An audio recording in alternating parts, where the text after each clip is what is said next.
as well as some breaking news we know you will all want to find out.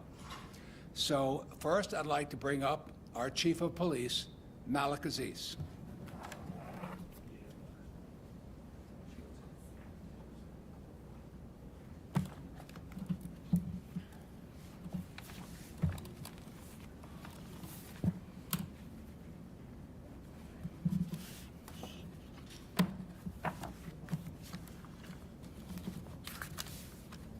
Good?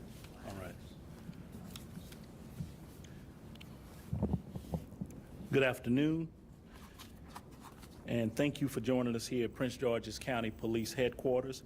And thank you to our acting county executive, Ms. Tara Jackson, for her steadfast leadership of the county and her unwavering support for Prince George's County Police Department and public safety. Also, thanks to Acting Chief Administrative Officer, Mr. Barry Stanton, for your leadership and your dedication to public safety. We're here to speak on crime statistics, breaking news, and a high-level overview of the 2025 Summer Crime Initiative. I would also like to extend my appreciation to the Executive Command Team, which you see behind me, for their exemplary leadership of the men and women who are doing an outstanding job and facing great challenges here in Prince George's County. The Summer Crime Initiative is a proactive effort designed to ensure the safety and well-being of our residents and business. Unfortunately, as the school year ends, summer crime tends to rise historically. That is why we continue to take a comprehensive approach to addressing these challenges head on. Our Summer Crime Initiative is built upon the pillars of crime prevention, community engagement, collaboration with our public safety partners, and a focused enforcement. As you will see, crime is trending down. By employing focused crime strategies and deploying resources strategically to hotspots in what is otherwise very good areas in our county. And we utilize the data-driven approaches to ensure that we are focused on the areas where we are needed most. This summer, our Community First team are focused on youth programs at the Police Athletic Activities League, the cadets, the explorers who engage our young people in camps and other activities that will challenge them and at the same time be fun. We will have mentorship programs that will steer them away from negative activities, providing positive outcomes. I would also acknowledge our local media. You're here today. Thank you for the significant role you play disseminating information, allowing our residents to stay informed and aware of crime trends, scams, and our august community policing efforts. This allows all of us to be better in the place that we live, work, or entertain, and where our children play. But I especially want to thank you for your coverage, bringing the ills of domestic violence to the forefront. And usually, my media relations teams breaks the stories, but I would like to break a story for you now. The Prince George's County Police Department's Homicide Unit arrested and charged a man in connection with a recent fatal shooting in Lanham. The suspect is 25-year-old Keon Adams of Lanham, and he's charged with murder of 33-year-old Cameron Smith of Lanham. On May 19, 2025, at approximately 8:20 p.m., officers responded to the 9300 block of Lantern Severn Road for the report of a shooting. Officers located Smith suffering from multiple gunshot wounds. The victim was transported to a hospital where he died a short time later. A second victim was also shot. His injuries are not considered life-threatening. Through various investigative techniques, detectives identified Adams as the suspect. The preliminary investigation revealed that the suspect shot the victim over a dispute. Adams is charged with a first-degree murder and related charges. He's in the custody of the Prince George's County Department of Corrections on a no-bond status. I would also like to address the double fatal shooting homicide we had last night.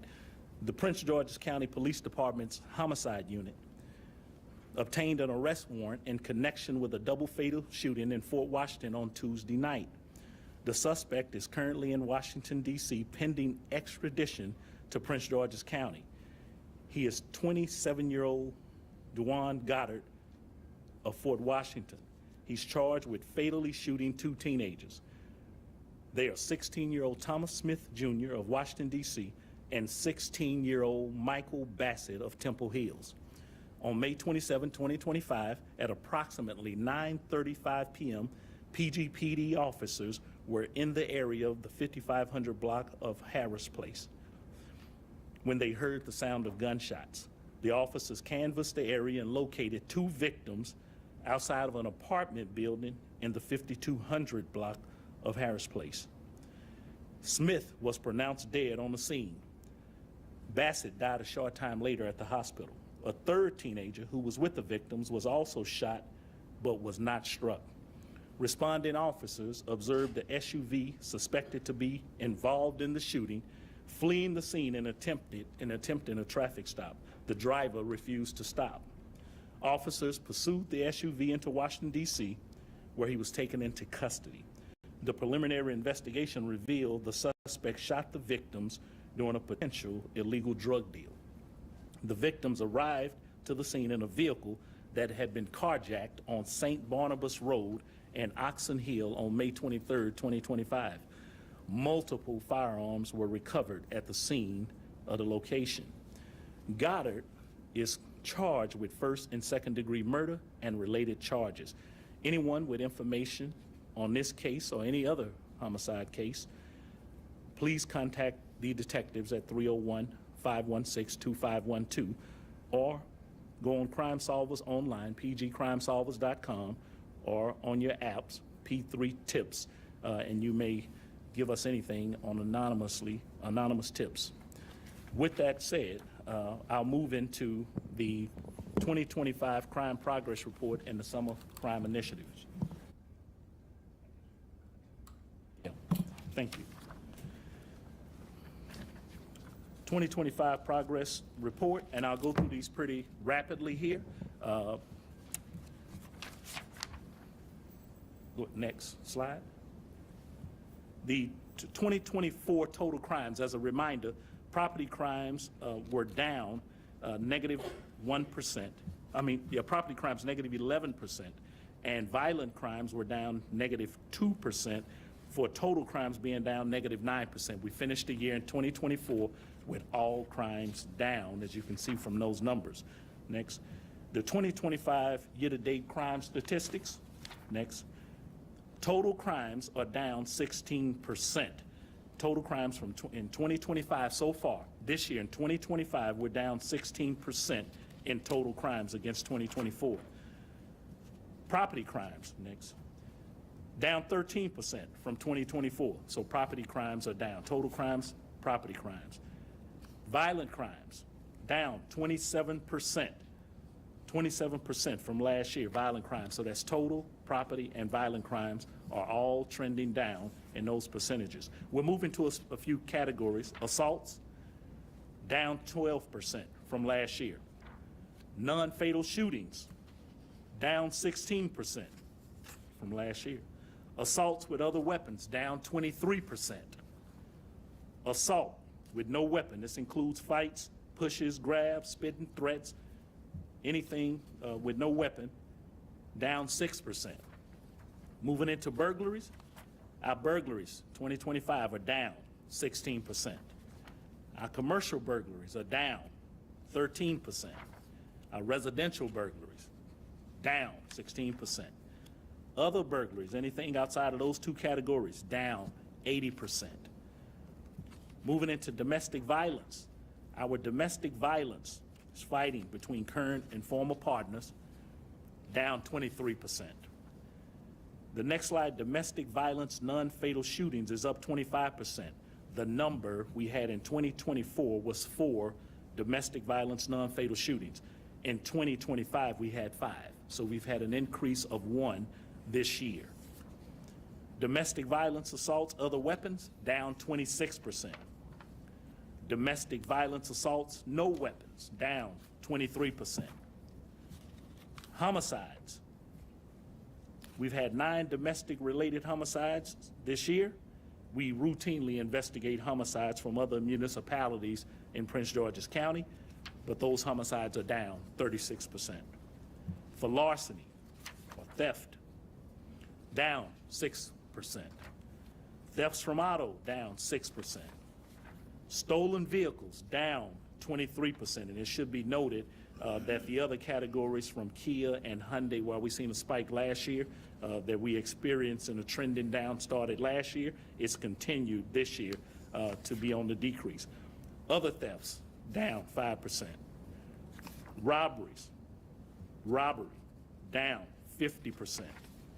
Commercial robberies, down 63%. And I know that's been of great interest to our businesses in Prince George's County who often call in and concerned about the commercial robberies. And so that is a number, and it's trending in a very great direction to be down 63%.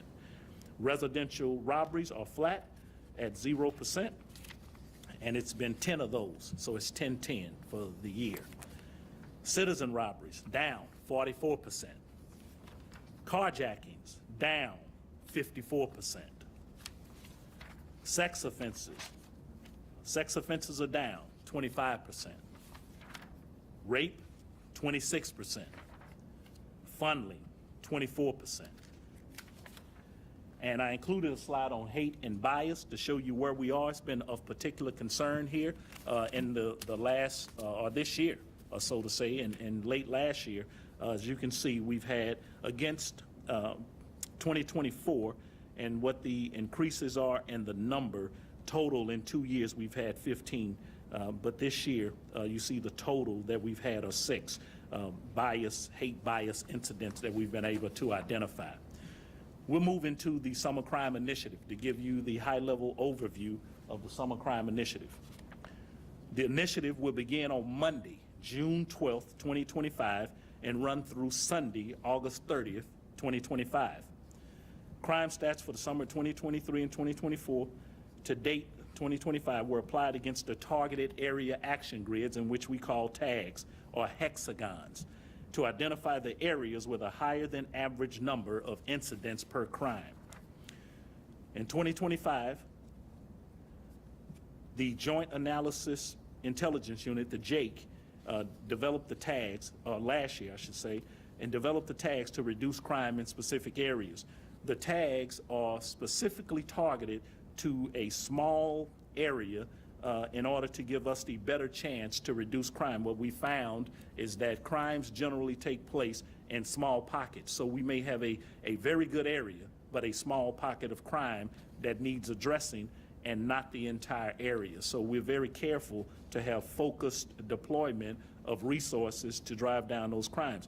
We have 1,588 distinct hexagons with a diameter of 1,000 square meters. I'll show you an example if it would make sense on the next slide. If you look up there, it looks like a honeycomb, and these are hexagons, and they're overlaid in our county.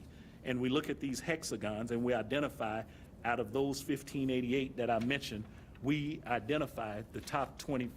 The top 25 hexagons is then where we deploy and we focus our police or our resources to drive down those crimes, work with the community leaders, work with the businesses, and engage with all public safety partners across the region in order for us to drive down crime. Next slide, please. Yeah, that is some of the focus areas we had. This is not all inclusive of the areas that we will be focused on summer crime in our areas, but just a few of them up there you can see for each grid. The grid is the hexagon that I mentioned. So we're focused on this individual grid that may be surrounded by a very, very good area, or these numbers just may escalate in violent crime, property crime, or just total crime, period. So we want to make sure that we drive down any one of those categories in a way that we focus on persons, places, and behaviors in order to address it. And some of our crime reduction techniques from overtime initiatives we'll be working. I won't read through all of this, but we have some grants. We have traffic enforcement and safety team will be out with supplementing patrol. We'll be focusing our overtime, not just putting some blanket over the county, but it'll be focused overtime. And we've added a robust bike patrol to start our newly implemented bike patrol unit and team, who will be traversing the county on bicycles, addressing some of the crime issues that they can from where they see. They're a very effective tool. Next, patrol redeployment under crime reduction. We started a redeployment program last year that everyone outside of patrol would go back to patrol for a period of 2 weeks. And this redeployment is being coordinated to minimize the disruption in ongoing investigations while optimizing resource utilization. Redeployment days in a combination of efforts for highest call volume, highest days, what we are addressing from car meetups to large parties to any critical incidents Wednesday through Saturday, where we find we can actually get the biggest return for what we're investing from our officers who are doing really great and phenomenal work in the bureaus outside of patrol.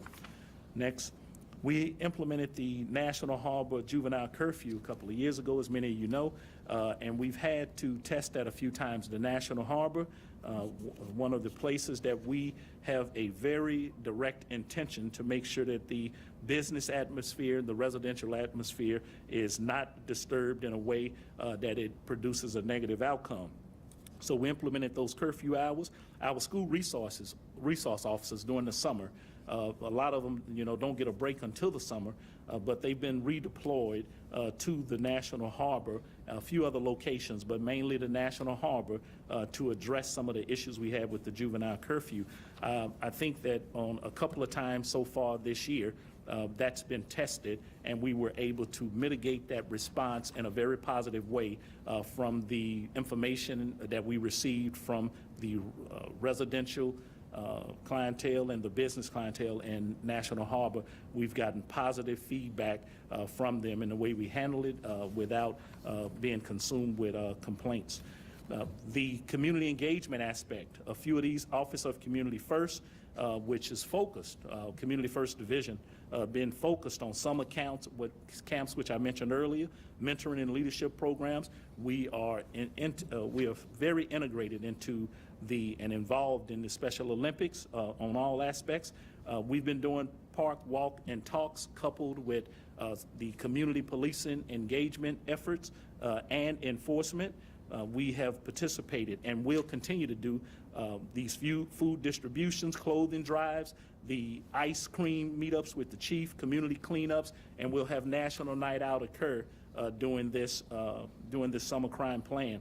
The communication for the media, we've placed a lot of things on our social media, but we have seen an uptick in crime solvers, and we think that is a result of our media relations team division putting out information, and our crime solvers from major crime units have indicated that we have more people, more of our community personnel actually giving us tips and being involved in the process, which is what we have. We are a singular police force, but we are not alone. There are more eyes and ears to the people in our county, the residents in our county who live here, who give us information that has been very good for us, and we appreciate that thriving relationship, and it's been particularly noted by investigative units.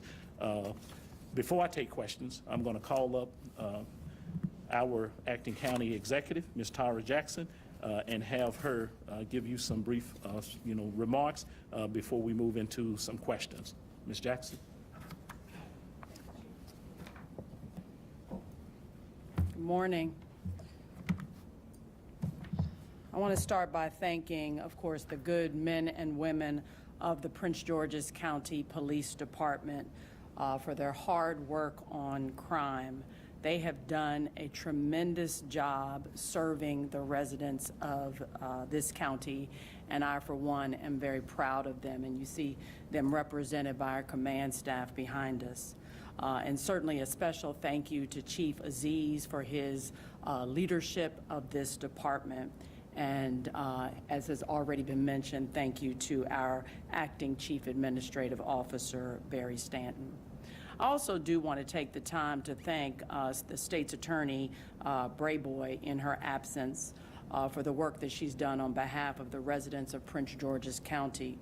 The police arrest, but the state's attorney's office is tasked with seeking justice and doing the right thing in the court system, getting the right results out of the court system. and thus maximum results for crime fighting can only be achieved through collaboration and partnership with the police department and the state's attorney's office. Of course, when we planned to get together this morning and talk about our summer crime initiative, we did not know that 2 teenagers would be killed the night before. And regardless of the circumstances, as you heard, we're still investigating. The loss of 2 young lives is devastating news for the families, for the friends, and frankly, for our whole community. Too many in our community are dying prematurely, and many of those deaths could have been prevented. And though this case is still being investigated, we do know that our victims were riding around in a carjacked vehicle on a school night. And the question is, why? Look, we don't just set curfews and put arbitrary rules in place so that our children will be miserable. We do it to keep them safe, and we have found that it works. I don't yet know the specifics of the homicides last night, but I do want to take this opportunity to stress to our community, to Prince Georgians, that we need you to continue to partner with us in keeping our children, your children, safe. Do your best to know where your young people are, where young people that you love are, and what they are doing. Kids end up dead over stupid stuff. And we don't know at all times, we do know that some of the times children will break the rules. But please, again, do your very best to partner with us to keep them safe by talking to them about risks, asking them where they are going and what they are doing when they get there, and looking maybe even at their social media. The homicides of young people reinforce our commitment to public safety. Tragedies like these are why we work so hard, why this department works so hard in the county to give our young people opportunities in addition to stopping violent crime. Even despite last night's events, I'm thrilled that overall crime in the county is down. And I am so proud of the work that the police department and the community are doing together. In fact, I should start by highlighting, and I think the chief said it, that a suspect was arrested very shortly after the incident from last night. And that's just a snapshot of the work that this department does every day. He talked about homicides being down 38%, carjackings down 56%. It wasn't too long ago that the police department was before you talking about the problems of carjackings. And they're still there, but they're down. I love to hear that number, down, down, down. And these aren't random improvements.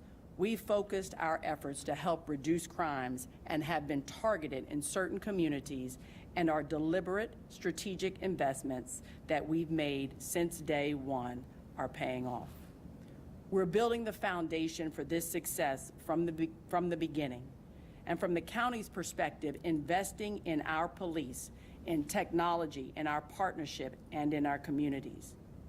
Even now, in one of the most difficult budget environments we've seen in years, just a difficult environment altogether, we have preserved public safety funding, roughly 20% of our operating budget, and that's been the case for quite a few years now.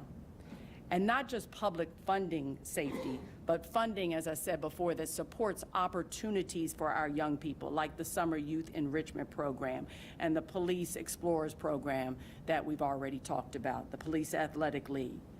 This hasn't been easy. It is a stress on the budget, but it is worth it. It's clear that our investments are paying off.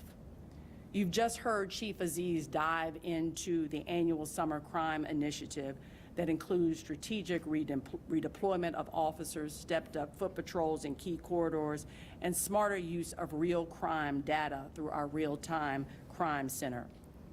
We're setting ourselves up so that we can respond even faster, and more important, to prevent the need to respond. But as I discussed earlier, we need the community's continued partnership. We know the summer brings unique challenges, Kids want to be out in the streets. Frankly, lots of people want to be out.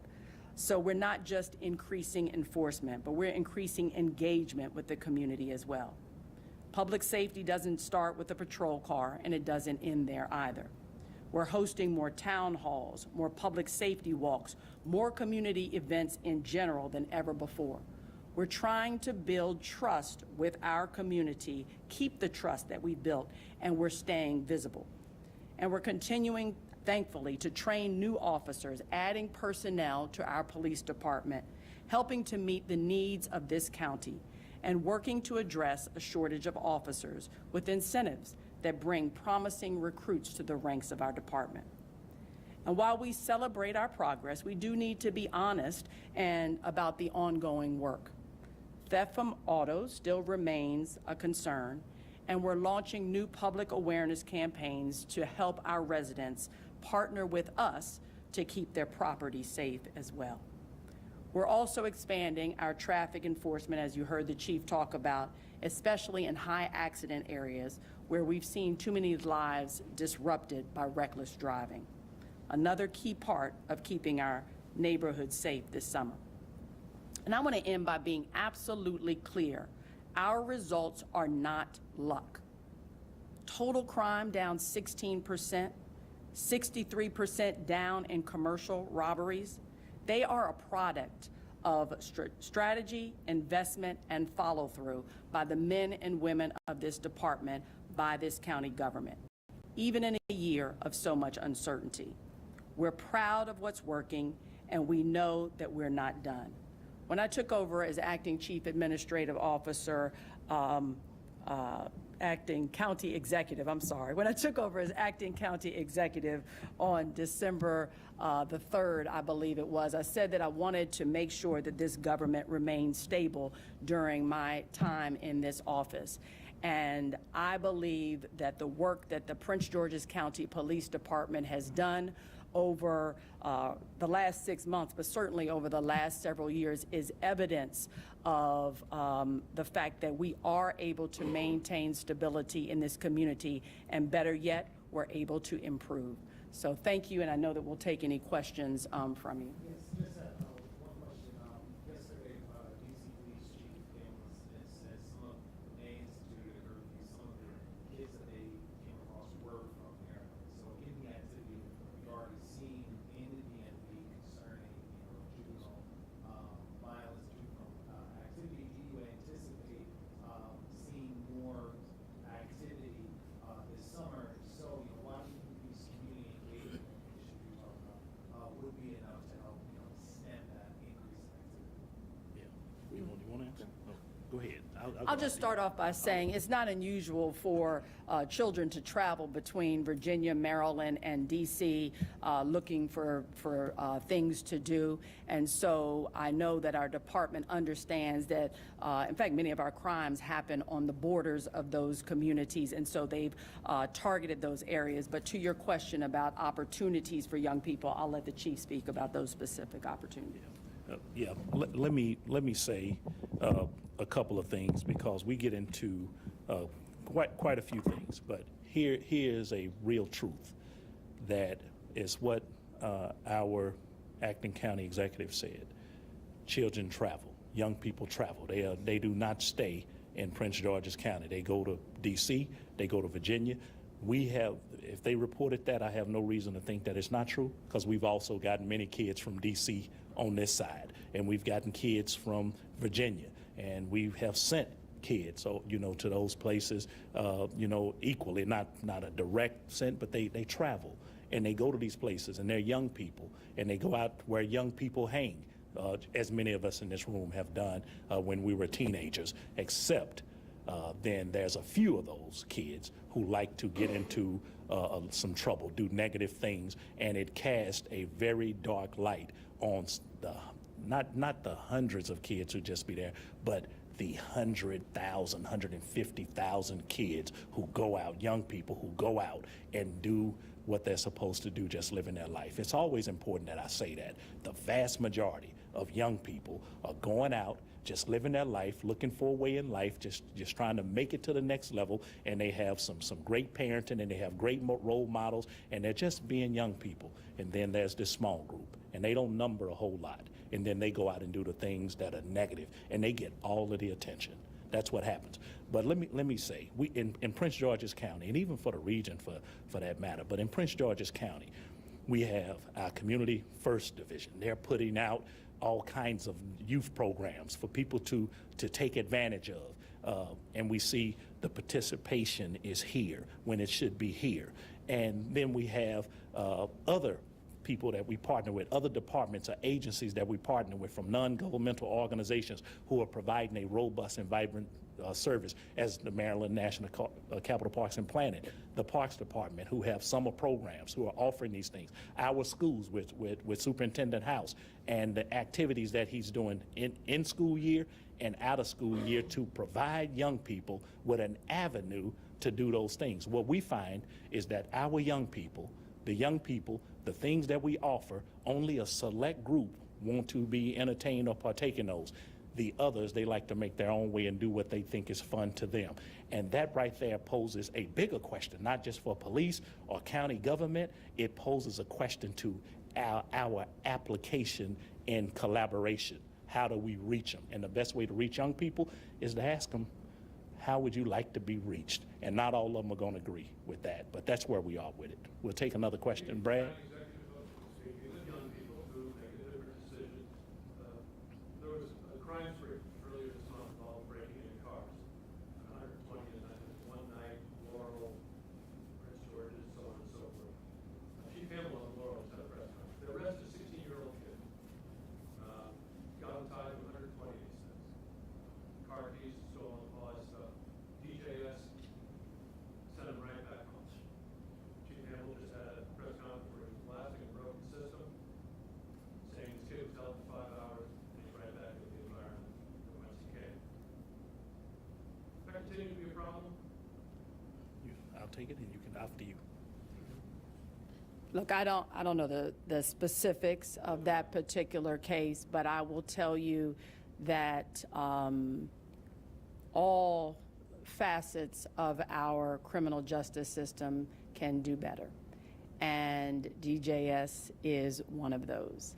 I understand their mission is to rehabilitate young people. But from my perspective, rehabilitation involves accountability. And you've got to hold young people accountable first to let them know that you're serious and you live in a society where you have rules. So again, I'm not going to speak to the specifics of that case, but I do believe that there's work that the Department of Juvenile Services can do across the board. And let me add on this just 1 second, 1 minute. And I was well aware that my partner, Chief Hamill, had a press briefing earlier to talk about this today. And we talk as I represent as the president of the Maryland Chiefs. And this happens all across Maryland where chiefs and sheriffs are talking about the issues that's come before them. And I don't know if I use the term broken, but certainly it can use some fixing. And we have, on multiple occasions, I have spoken with Dr. Schiraldi of DJS. Just yesterday, we were on a call, not with him, but some of his staff and connected staff, to talk about what can we do, what resources can be obtained, and the challenge of austerity in order to deliver the resources to young people. And it continues to be a problem in the way we are situated. What Ms. Jackson said, love and care and accountability go together. A system that is offset where you do nothing won't work, and a system that is heavy-handed won't work. And we've seen the result of both now, and it's time for all of us in the solution base, if we want a solution to this, is to come here in the middle in order to help children. If we say we're helping them, then we have to help them the right way. And sometimes that help comes when we have them in a static position in order for us to reach them. And we have to reach them. We will. Next question.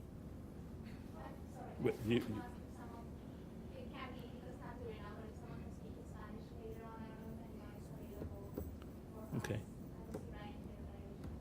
Okay. We'll make sure that happens for you. Just a very quick technical question about the data that you provided. This is year-to-date 2024 compared to year-to-date 2025? Yes, sir. Increases? Okay. Yes, sir. And the data specifically, is all of that data from, are they incorporated towns within Prince George's County? That have Yeah, their own police departments included in that? I don't report any municipalities' crime.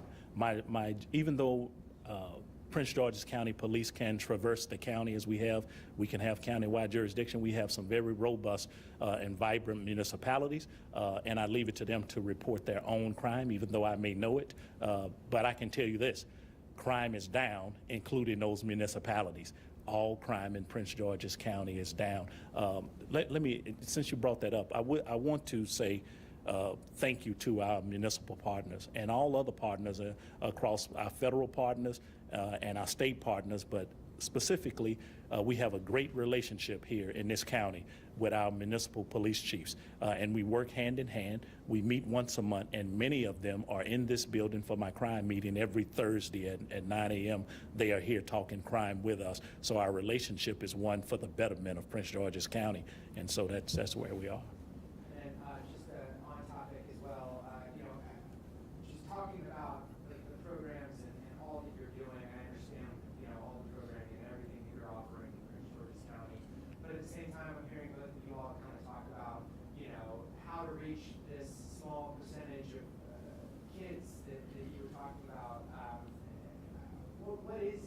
How do you right now? I mean, what is the strategy right now for after hours, late at night, just when we may see some these issues pop up? I guess, what do you say to somebody who thinks there needs to be more done, particularly in the later hours, to reach some of these juveniles? Let me say this, and then the chief may have, I'm sure will have his own perspective. That's why I said it is a partnership. It is a partnership between the police department, the county, and our community members. The government cannot do it alone, right? So the government cannot be everywhere at every time. And so there are so many community members that partner with us on a day-to-day basis, whether it's calling to give us a tip or saying, we see something that sees unusual. And so we're asking the people in our community to continue to do that, continue to look out for the young person that lives next door to you, and maybe talk to his or her parents about what you're seeing. But we cannot do it alone. I cannot emphasize that enough.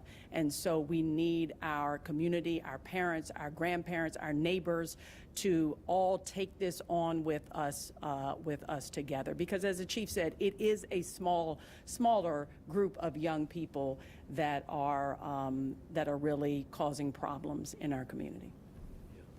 And just a quick add about there's no one singular solution. It does not exist, and there's nothing too small that we can't do, and we can do it together. We have non-governmental organizations, we have many resources, we have many people addressing this issue that exists, and our biggest thing that we have to do is collaborate and not have a belief that we have the singular solution to that problem, and that's what we're working on now. Go ahead. Every year, I guess, police departments do these summer initiatives, and a lot of the strategies tend to be the same. But have any of the strategies evolved in recent years based on what's happening? Are you doing something differently this year, or at least even a little bit differently compared to maybe a couple years ago? I think the first time here that we did a formalized summer crime plan was 2021, and it started there. But since then, point of note, we operate many crime initiatives throughout the year where it is a way of life, a way of doing, delivering a professional police service in collaboration with our community and our other partners. So this isn't new to us. The men and women you see behind me, they make these things happen 365 days a year, from a spring initiative to a summer crime initiative to a fall initiative, a holiday initiative, a winter initiative. And we address them as the seasons go, what is particular inside those years. So each initiative is very different. In our summer crime initiative, we bring in, I say no one gets a pass. That is what I say. And what I mean by that is every single unit that we have in this bureau should be contributing something to the summer crime initiative. That normally doesn't occur in a formalized way throughout the year, but in the summer, for instance, our financial crimes division, they'll be out talking to seniors and doing, the seminars that they do to prevent scams with our seniors who have been taken advantage of in this county. For our Community First Division and Bureau of Forensics, they'll be operating a forensics camp for young people, showing them, how to take DNA and those things right there.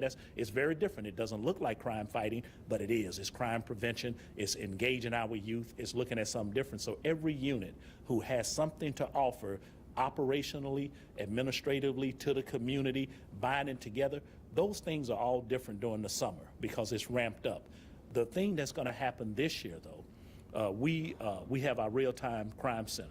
And the real-time crime center, we're working hard and engaging and moving that forward to have more businesses participate in the camera program, or moving the intelligence and the information to a singular location that helps us resolve or bring closure to some of the crimes that happen in this county, whether with information and intelligence. And those things have been very different. That will be very different this year because we'll have another tool, another asset at our availability to bring some closure and some resolution and hopefully prevent crime, because we're in the business of crime prevention, and that's what we like first. Crime prevention. Then we also participate in intervention. So we're talking to youth who are incarcerated right now, and they have, we meet with them, every Thursday. My team meets with them every Thursday from Community First to talk to young people. We're out in the community providing these programs on that prevention intervention side. And then we have our intelligence investigation sides of it that helps resolve cases. And the enforcement is thing that we do that people see the most, but it's the thing that we don't want to have a hardcore focus on. We rather prevent it, intervene, stop them from happening. As you can see from these numbers, that strategy has worked right now. But next question, I'll take two more questions. Well, who haven't asked a question? Oh, I'm sorry. Go ahead. Go ahead. Get him a chair. Get some water.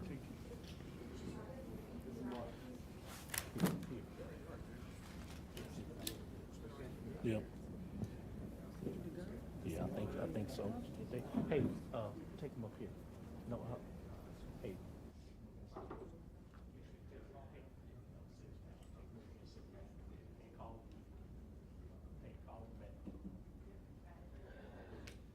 With that said, we're gonna go ahead. I have one of my commanders up here.